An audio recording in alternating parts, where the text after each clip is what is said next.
This is Radar from the Entertainment Blog coming at you with another edition of Movie Reviews and Observations number 235. So, it's been a busy few weeks. Just had surgery the other day. This is a combination of the last couple of weeks. So I watched the movie Harold the Purple Crayon, not Crown. I keep saying that. Crayon, the thing you draw with. And this is a Zachary Levi movie where he played a gleeful child superhero, Billy Batson, Captain Marvel. That's what I'm calling it. Then you have the fact that he played Kurt Warner really well. He played Chuck really well. So he does a good job at really getting into the role. So yeah, playing a character who was made to, has this purple crayon that he can draw stuff. And then, of course, the whole movie is him. He gets into the real world looking for the guy who created him. And he goes on an adventure. Little Rel Howery's in this movie. Jermaine Clement's in this movie. Alfred Molina and Zooey Deschanel. It's barely a 90-minute movie with credits. So it's an hour and 20-something minutes. It's 100% appropriate for kids. I had glee watching it. I enjoyed watching it. Maybe because I'm a child at heart. But either way, it was an enjoying, entertaining movie. And Zachary Levi did a good job. Then I watched the movie Thelma, which this is Richard Roundtree's last movie. Clark Gregg is in it. Malcolm McDowell's in it. Parker Posey. And the star is June Squibb. And this one also is a very short movie. It's about 80 to 90 minutes. And it's a little sad, but it's also a comedy. So the point of this movie is June Squibb is an old woman who lives on her own. Someone takes advantage of her with this game of pretending it's her grandson who needs help, but her grandson doesn't answer the phone, nor do her child or son-in-law, whatever the case is. So she goes and gets scammed and gives money to this thing, and she won't let it go. So she's on a mission to try to get her money back with the help of her grandson, the help of Richard Roundtree, because she realizes that as she's older, aren't that many people around to help her. So yeah, it was a clever movie. I liked it. It's obviously not realistic. This old lady trying to get the money back with the help of another old person and stuff. But again, I liked it. I thought it was entertaining. But it makes me a little sad that there are people out there scamming old people. I love my grandmother, and it makes me sad. And obviously, I love to visit my grandmother as much as possible. So this movie made me go, you should visit her more. That's a message to all my cousins who live in the same neighborhood as my grandmother. Go visit her. Not someone like myself who doesn't live anywhere close by unless I take public transit. Next thing I watched was The Forge. And I didn't realize that this was a Christian-based film. I was just like, the library in Skokie wants it back or something. But it's 100% on Rotten Tomato or on this site, certified. And I recognize some of the actors in this movie. They're, character actors. But again, this movie's a long movie. So it's like a 2-hour Christian-based movie. And it's from the war room and stuff. And it's all about a guy who's struggling to figure out what he wants to do in life. He gets a job. He gets mentored. And he really learns how to be a man and to believe in faith.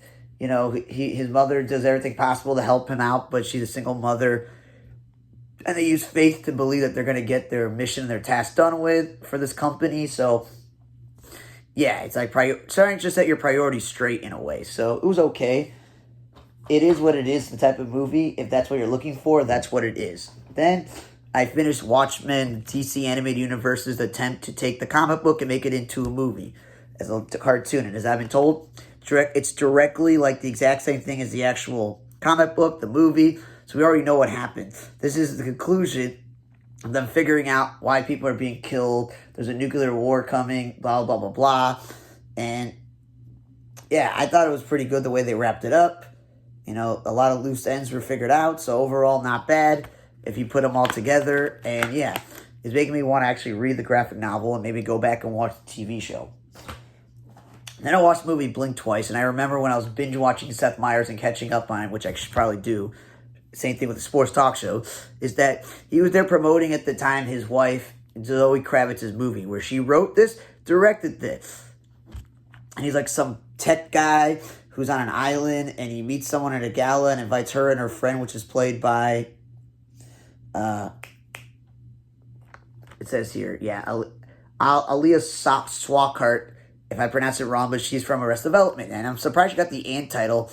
They gave the starring title to the woman who played Whitney Houston in that movie. Naomi Ackel and Channing Tatum got the second one. So I'm surprised that he didn't get the and title, or Kyle MacLachlan or Christian Slater didn't get it. But so the point of the movie is she and her friend go on this vacation, and they don't know, and things are going great.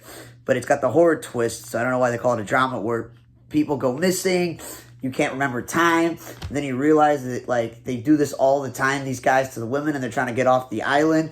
They take all these photos, and I will say this. I'm not going to say nepotism is the reason why Zoe Kravitz is in the industry, but it is, with two famous parents, Lisa Bonet and Lenny Kravitz, but also stick to acting. This movie was terribly written and put together.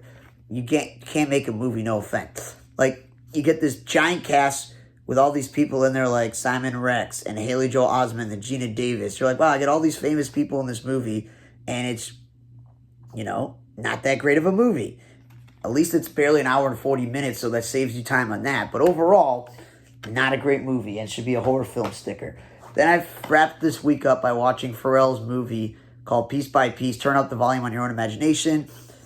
Barely an hour and 90 minutes. It's a Lego Kids movie, so there is some, dialogue in there that they kind of bleep out. But it's basically, if you don't know anything about Pharrell's upbringing, to him coming up in the music industry, to him producing and writing for other people, and can't believe how many hits this guy made, you're just like, wow. But it's through the world of Lego. And I don't know if the people like Gwen Stefani, Snoop Dogg, Jay-Z that were in this movie are being portrayed in the movie were actually voiced by them. I don't know, but it was an interesting movie. You learn more about Pharrell, and it's mostly kids appropriate, so kids can watch it. But overall, this week, I would probably say that Harold and the Purple Crayon was the best movie because there were laughs, there was some little sadness in there.